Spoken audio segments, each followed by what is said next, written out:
could you tell me what are white papers? Like imagine you have those 30 to 50 pages of crisp paper on your lap. What do you think about? Anyone? Any answers is good. Go on. Technology, like explanation of how things work. Okay, explanations, yeah. Not peer reviewed. Okay, not peer reviewed. Or academic. Okay. Use case? Yeah, brilliant. So describe what is the business model behind. Describing, yeah. And, oh yeah. I think it's also a commitment. Oh, commitment, that's a nice one, yeah. And if I ask you what the white paper should have, like you can Google this, like the structure-wise, but what comes to mind? Tokenomics. Yes, Justice's favorite, tokenomics. Yeah? Just an abstract. Abstract, yeah. Well, okay, I won't molest you any farther, but this is it. Like you have this block of content, and which is text, it's a proof, description. It's a very intellectual layer that has specific parts, which is like executive summary, and you can Google what the perfect white paper should contain, and it will contain all those things like USP and problem and solution and technology, and the tokenomics that all the investors want to see, and the governance, and they want to analyze it very intellectually. And I am here to tell you that what if it's not about the content, and what if it's not about this intellectual layer and the story that we're explaining? So if we go back to an explanation of what white paper is, it's historically a report or a guide that should inform people in a government or in B2B sales, so business to business. And it used to be extremely neutral, kind of overview of a niche, of a problem, like a super detailed explanation that was also concise, so people could make a decision based on that. And that's the point. Like now, what we have left is we have white papers that are there to help us or help our investors make a decision. And we have this, this disclaimer at the beginning that it's not an advice, it's not an investment advice, but we want them to kind of give us their money, right? And this evolved because the crowdfunding and ICOs propelled upwards in 2017 and gained even more money in 2018. In a way, ICOs are a victim of its own success because we had crowdfunding before. We had Kickstarter, we had Indiegogo, and sure, we had people who gathered like $1,000 or $5,000, and it attracted opportunists and it attracted scammers, but not to the extent that ICOs attracted scammers. So in a way, we evolved into this crowdfunding crypto white paper that is all about grabbing that cash. But I hope it's not, because I work for them. So let me diverge a little bit into ethics very shortly. So do you think I wake up and thinking, that I'm an evil, Dr. Evil? Is ICO marketing evil? And the other question, is any marketing evil for any company? And yeah, exactly. Well, and the point is, well, we all have good intentions, or I hope that all of us, when we wake up, we don't really think, okay, this is the day I'm scamming everyone. I'm just evil. No, we always have something that we work on. We're humans, and everyone has a storyline in their head that explains why they're doing what they're doing. And how I marketed ICOs when I was doing that, well, I had a set of guidelines to, if the project is fun, and and if the team seems like real human beings, and if their intentions are good. And I'm pretty sure that a lot of people think here that 100% of ICOs is scam, or who's here who thinks that it's all scam? Hands up. Oh, there we go. Yeah. Or I heard 90% of ICOs are scam, And people ask me, well, how do you market this? And I market it because I believe in alternative financing. I believe that a lot of projects and ideas and people would not have any chance with banks and big corporations and venture, and that's the way they gather funds. And this also goes both ways. This is the way we democratize investment. We suddenly allow those tiny people to buy in a company at the ground floor and have this dream, you know, like have this dream of this becoming a next Microsoft. And this is what I believed in, and I had great fun working for ICOs, even though I think none of them were scammers, but a lot of them were extremely unorganized. You know, like my first ICO, there was like 6 co-founders, they couldn't agree on anything. I was such a huge fan of their project, and it ended up into nothing. Like it went terrible. But I'm still a huge believer in ICOs. And now I work for enterprises, and I personally feel it's like, I don't know if it's less ethical. Officially, it's more ethical because they have their private investors, they have their own capital. We actually didn't progress to STOs. STOs clients are almost non-existent. They're still trying to get the regulations on. So they're still working with their lawyers to get the STO going. So for a person who works in the field, I transitioned directly from the ICO boom to enterprise boom, where everyone is a company and they're trying to catch this alternative investment vibe. So they have already expertise, they have a product they can streamline because they can do development very fast, they just outsource it. They have experience building business models, and they just want alternative financing for whatever they're doing. So, so officially more ethical, and officially, you know, you're just adding to corporate machine, and it's not my favorite. I prefer the ICOs, even the shady ones. And why am I talking about ethics here? Because I want to talk to you about the psychology of influence and decision making, because the white papers is all about influencing a decision, influencing an investment decision, a money-based decision. And it's important for you to understand that marketing is a tool that became extremely creepy. Like, it's super creepy. It uses big data, it uses scientific research, psychology, and stuff you would not believe to make you make the right decision. And it's scary. So let me introduce you to that. This guy, oh, it doesn't render right, but this guy is my new favorite researcher, and he's a hacker turned neurobiologist and neurologist. And he created a series of experiments, brain experiments, when he measures your EEG and your brain waves and tests how you make decisions. So, so he has this experiment. He brings people in and gives them 2 pictures, and they have to say who is more attractive on the picture, like A or B. But the person doing the experiment is a magician. So every once in a while, a magician does a sleight of hand and gives you a wrong picture. And somehow your brain, a lot of times your brain just doesn't notice that you received, like you chose a picture that you found attractive, but you don't notice he gave you a different picture, and you actually explain to the researcher why you chose that picture. And it's within like 5 seconds.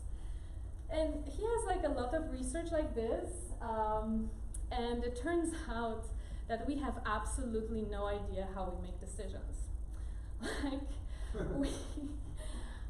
we make a decision, so our decision is kind of a brain consensus. It's subconscious. We have brain parts that kind of talk, and then they come to a consensus, and the decision flows up to your consciousness. And then your conscious brain manufactures a storyline after the fact. So the white paper is like intellectual layer of white paper. It's a really good way for us to manufacture a storyline for a decision we did before. And that's why like some of you say, we did the decision within seconds, like we just saw a paper, it's like, wah. Or, you know, or even before reading that paper. And that's the reason.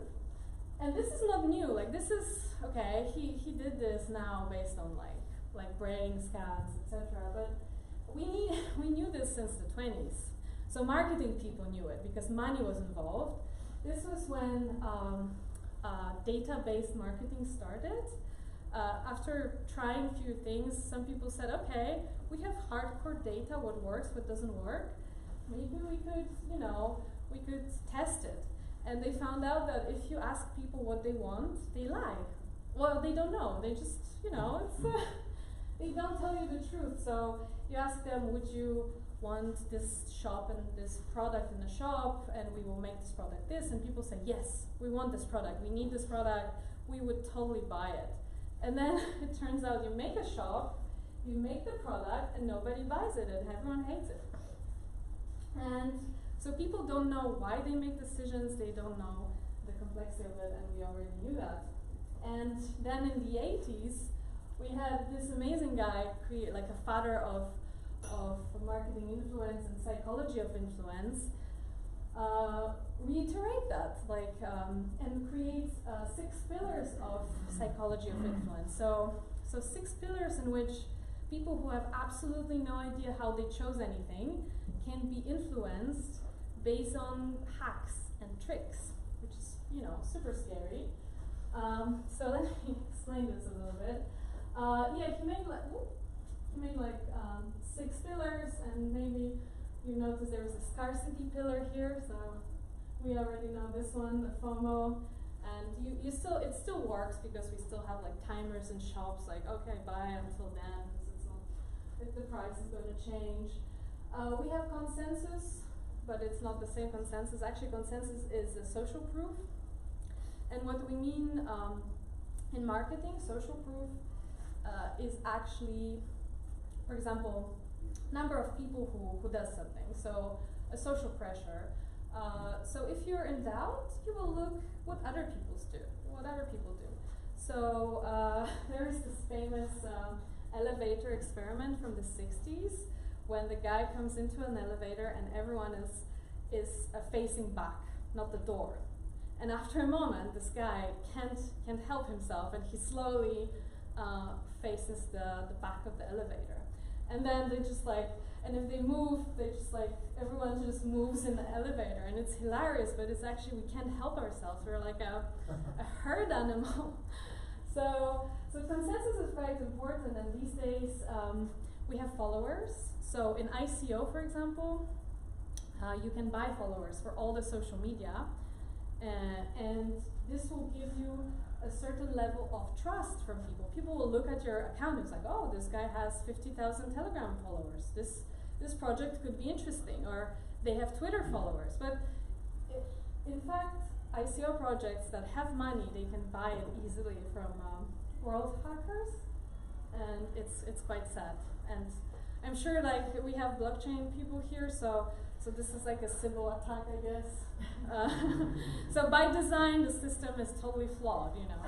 And we ourselves incentivize by our psychology and the fact that this works and makes money, we incentivize this to happen. So the system's wrong. Or authority, like if you're seen with someone who's smart and famous, you instantly get points, you get bonus points.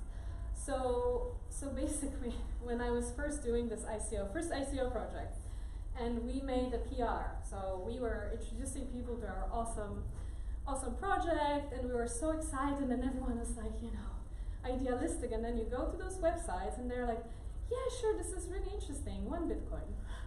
You're like, what? And basically you have forms, for example, bitcoin.com, am I allowed to say that? You have forms where you submit your article to a page, you pay them for printing it, and they don't even edit or proofread that article. You just pay them and they just publish it.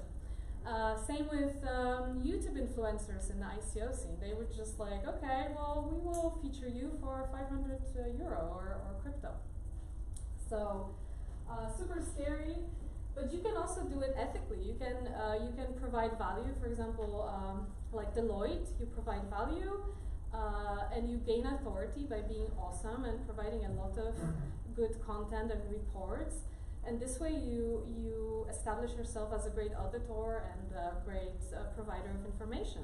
And then you eventually gain clients. It's just all these things, to do them ethically, take time. And ICOs were, short on time because they just wanted to catch in the zone. Or reciprocity is like a gift giving, so every time a salesman gives you a pen and you feel kind of awkward because you feel like you should give them something back, this is it. Like I would say in crypto it would be airdrops. Like they give you airdrops and you're like, oh, I got the airdrop. And then it's like, oh no, actually this is not great. I have to give them all the data to download more airdrops and then I get something for free, or it's crazy. So yes, marketing can be extremely creepy and there is all this. But all this actually does not work very well if people sense that it's fake. So there's like a warfare going on where part of the scene is trying to trick you and manipulate you and influence you, and then you start to sense that if somebody gives you something, you feel like giving something back. If they put the clock on you, you start to sense all of this, and the best way to leverage marketing is actually to do it for real, like to believe in your project and to do all of those points in an ethical way, where you really provide value, where you gain real authority, when you're really likable. Like we had this amazing group, what was it? Anemic blockchain, and I love those guys. Sorry for advertisement, because they created like a genuine videos about their team, and they were likable, and they were similar to a lot of developers. They created like Facebook beginnings kind of like team hanging out, writing code in Costa Rica, and they just made like massive hours of this, like developers just talking.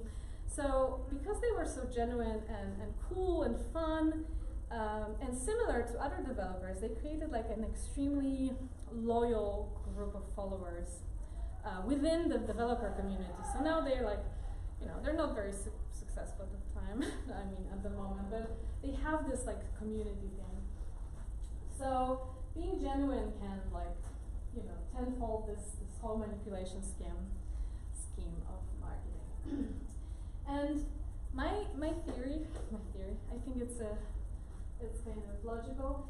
Why being genuine is so important and why we have this gut feeling about BS is because our emotions drive our decisions.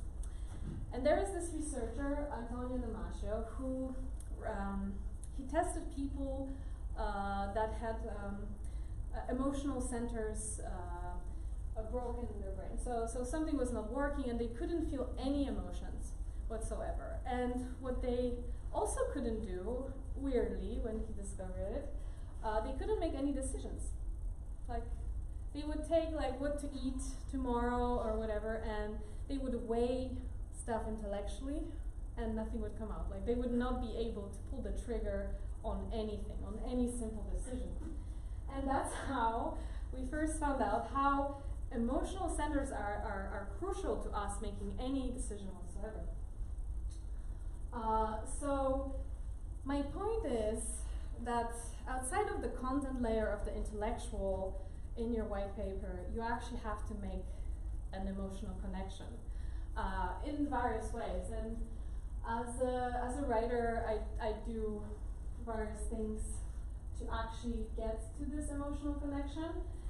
Being genuine and real about your project and inspired is the best way. But like craft-wise, I think design is important. So a lot of people make a decision before even reading the paper. They just see like, okay, you have a website, you have a paper, they all look good. And then they go open the white paper and they skim through it, and there's like headlines, infographics, everything is cute. and it already gives you points, and they will decide on this moment because it looks good. So this evolves naturally white papers to look more and more like blog posts. Like there will be more white space, headlines, pictures that get the main content in, the main message. There will be tables. So design is quite important. Storytelling. So every copywriter needs storytelling, and in white papers this could be a user case, like somebody here said. And it's also the first two chapters, where you explain the problem and the solution. So you paint this utopian, amazing story. Like my last client, who is a secret, so NDA, sorry. We, for example, have this story going on about current situation in the world. Like we have poor people getting poorer, right? Imagine that nobody can have access to more wealth. They cannot invest in the stock market. They just don't have the same opportunities. There's 99% of poor people and 1% getting richer and richer with wealth. They don't pay fee. Well, small people cannot afford fees on their investments, while big guys, they just smash it with all this money on the stock market. And there comes a knight in shining armor, blockchain. And suddenly, you tokenize those real world assets and any assets, which we will hear from Dan. And suddenly they are divisible, they are available for low fees, they are transferable between people. The stock market suddenly transfers into 24/7 liquid market and secondary market, and amazing utopian economy of the future happens. So, you know, I'm on board with this amazing story. I'm not sure people, you can approach me on the break and tell me I'm totally wrong. I mean, another thing is we prioritize benefits, for example. Benefit is a bottom line for people. So if you buy a mattress, like feature will be how hard it is, and what's the price, and what's the size, and it will inform the benefit, but it will not be a benefit. The benefit, like the inner core benefit of this would be, I want to have a nice night sleep, or harder, I want to have a good relationship, and bed is like important for that, right? So this is the benefit, or in Bitcoin terms, like people will not care. I mean, probably you will care, but like normal people will not care about TPS or block size. The benefit for them will be freedom from oppression of like corporates and banks. They will want ownership of their coins, so they can have a feeling that there is some future, there's opportunity economically. So this is benefits, and a lot of developers, they focus on features and they don't ask themselves question, can the benefit be delivered with a better, faster, and quicker solution that's not blockchain, or that's not my idea, you know? So always keep an eye on benefits. And my favorite is only yes, which is a weird one, and a last experiment of the talk. So don't think about pink elephant. There. What's in your mind right now? Pink elephant. Oh my God, yes. Yeah, this is it. Okay, so our brain just doesn't take no. It's just you first, like, our brain gets extremely confused with no's. First you have to produce something that you say no to, and then you have to kind of say like no. So it makes us extremely confused when there is a negative. And yeah, so like for example, look at the 10 Commandments. Like either somebody didn't know how psychology works, or if you didn't think about like neighbor's wife, now you're thinking about her. Like it's specifically designed to screw your brain. And in any writing, in copywriting and white paper writing, we just try to rephrase everything positive. So, yeah, there was like John Oliver robocalls. Anyone saw the robocalls now? Yeah, maybe. Well, there was an episode of John Oliver where robocalls, the robots do not say, I am not a robot. They say, I'm a real person. And this is kind of an explanation of how to rephrase stuff positive.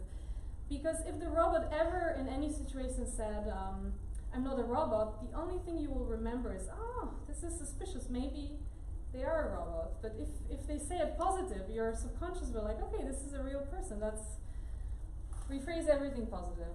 No negative sentences. Okay, so we're almost at the end.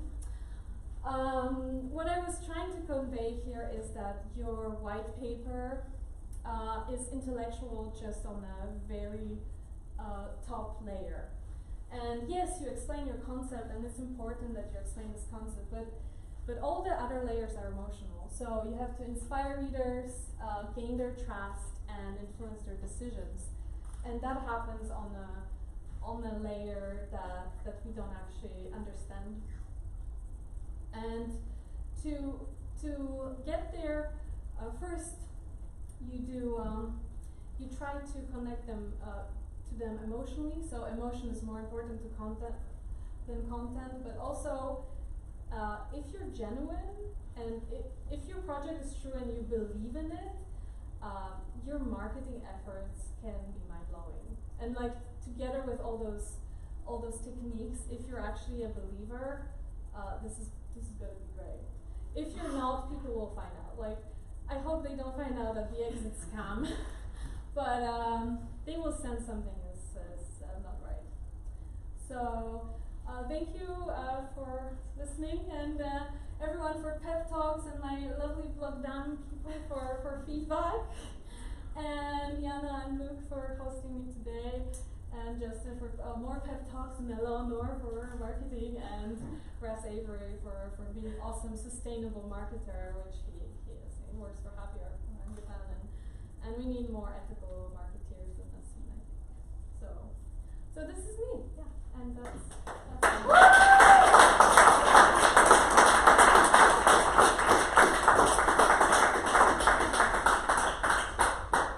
And you still have some time for some questions. So, like 5 minutes? It's something between Yes, comments please. and questions, yeah, in the very back. At the beginning you said something about people, a way for people to invest in companies like they never could before. Mm-hmm. However, how do you think about that when people invest in an ICO, they do not really become owners, they only become owners of fantasy tokens, and does not give them any rights over the company itself.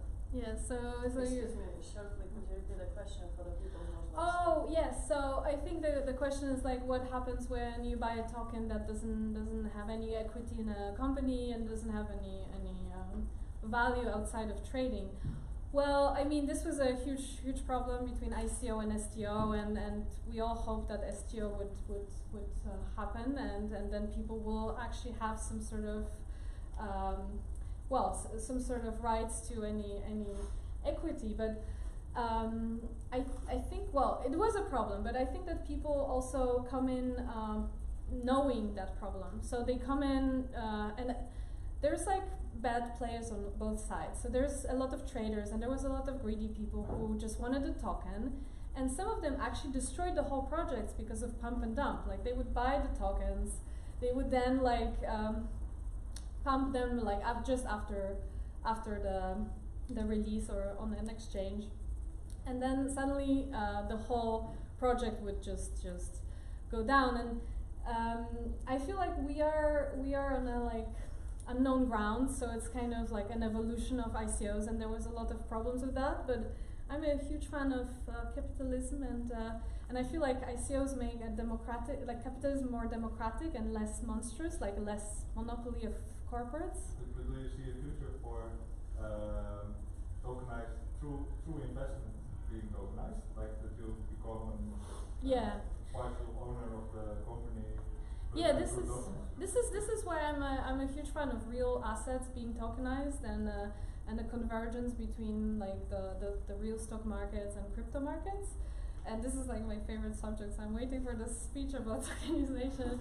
And I feel it's an amazing opportunity for retail investors to come in, and of course everything will not be like Wild West like we had with ICOs, but a lot of people need more regulation, so I think it could be a nice middle ground.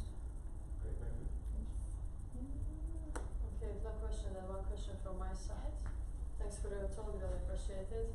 Do you get paid in tokens then? Oh, actually no, but I'm extremely bad with technology. So I have like lots of wallets, but I never managed to actually sell anything or buy anything on an exchange because it's so difficult. So I have like one notebook with other private keys somewhere or something. Yeah, perfect. Thanks. So no, but also people don't propose that. It's funny. Like sometimes I say okay, and I would like some tokens, and then I'm just gonna learn how to do it. But nobody ever actually wanted to pay me in tokens. Interesting. Yeah. Okay, thank you. Thanks.